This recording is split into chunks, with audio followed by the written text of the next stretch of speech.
जय श्री कृष्णा दोस्तों। अहोई अष्टमी व्रत का हिंदू धर्म में बहुत ही खास महत्व माना गया है।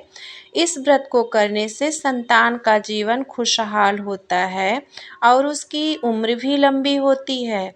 इस व्रत को करने से पूरे प्रताप से संतान की हर तरह के रोगों से रक्षा होती है। साथ ही स्याऊ माता का भाग्य बनाती हैं और उनको हर बुरी नज़र से बचाती हैं। इस व्रत को करने से सुख समृद्धि बढ़ती है और बच्चे करियर में खूब तरक्की करते हैं। धार्मिक मान्यता है कि अहोई अष्टमी के दिन भगवान शिव और माता पार्वती की अर्चना करने से हर मनोकामना पूरी होती है और सुख समृद्धि का आशीर्वाद मिलता है। इसके अलावा अहोई अष्टमी का व्रत रखकर अहोई माता की पूजा करने से शीघ्र संतान की प्राप्ति होती है। अहोई अष्टमी का व्रत सूर्योदय से लेकर सूर्यास्त तक रहता है। बिना कुछ खाए और बिना कुछ पिए तारों को अर्घ देने के बाद ही व्रत को खोला जाता है। ऐसा माना जाता है कि यह व्रत तभी पूर्ण माना जाता है जब इसकी कथा का पाठ किया जाए। ऐसे में पूजा के पश्चात अहोई माता की कथा का पाठ जरूर करें। आइए हम अहोई माता के पाठ का श्रवण करते हैं।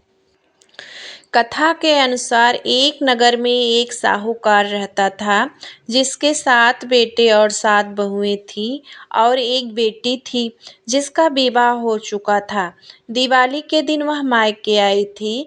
दिवाली के अवसर पर घर और आंगन को साफ सुथरा करने के लिए 7 बहुएं अपनी ननद के साथ जंगल में जाकर खदान में मिट्टी खोद रही थी।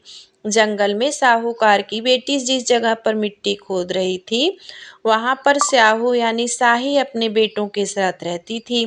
मिट्टी काटते समय साहूकार की बेटी की खुरपी से स्याहू का एक बच्चा मर गया। इससे स्याहू माता बहुत नाराज हो गई और बोली, मैं तेरी कोख बांधूंगी।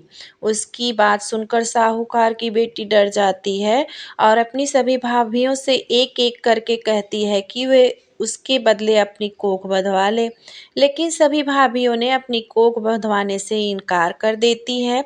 लेकिन छोटी भाभी सोचती है अगर मैंने अपनी कोख नहीं बंधवाई तो सासू जी नाराज होंगी।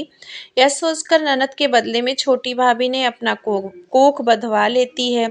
इस घटना के कुछ समय बाद जब उसकी छोटी भाभी के बच्चे होते हैं तो वे 7 दिन बाद मर जाते हैं।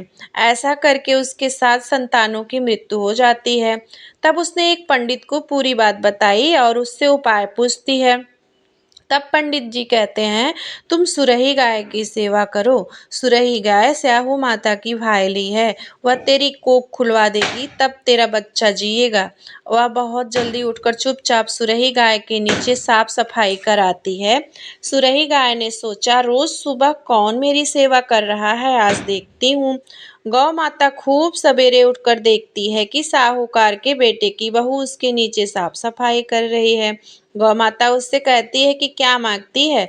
तब साहूकार की बहू कहती है कि हे गौ माता, साहू माता तुम्हारी भायली है और उसने मेरी कोख बांध रखी है, सो मेरी कोख खुलवा दो। गौ माता ने कहा, अच्छा ठीक है। अब तो गौ माता समुद्र पार साहूकार की बहू को अपनी भायली के पास लेकर चल पड़ी। रास्ते में दोनों थककर एक जगह आराम करते हुए सो जाती हैं। अचानक साहूकार की छोटी बहू की आंख खुलती है तो वह देखती है कि एक सांप गरुड़ पंखनी के बच्चे को डसने जा रहा था। तभी वह उस सांप को मार देती है। इतने समय में ही गरुड़ पंखनी वहां आ जाती है। वहां पर खून देखकर वह क्रोधित हो जाती है। उसे लगता है कि साहूकार की छोटी बहू ने उसके बच्चे को मार डाला है। इस प्रकार उसे वह चोंच से मारने लगती है। इस पर छोटी बहू उससे कहती है कि उसने तुम्हारे बच्चे की जान बचाई है। यह बात सुनकर वह बहुत खुश हो जाती है। छोटी बहू और सुनहरी गाय के उद्देश्य को जानकर गरुड़ पंखनी उन दोनों को स्याहू के पास लेकर जाती है। साहूकार की छोटी बहू के काम से स्याहू प्रसन्न होते हैं। वह उसे 7 बेटे और 7 बहू होने का आशीर्वाद देती है। शाहू के आशीर्वाद से साहूकार की छोटी बहू को 7 बेटे होते हैं और समय पर उनकी शादी होती है। इस प्रकार की साहूकार की छोटी बहू 7 बेटे और 7 बहुओं को पाकर खुश हो जाती है। तो ये रही अहोई माता की कथा। आपने इसका श्रवण किया, आपका हृदय से धन्यवाद, आभार।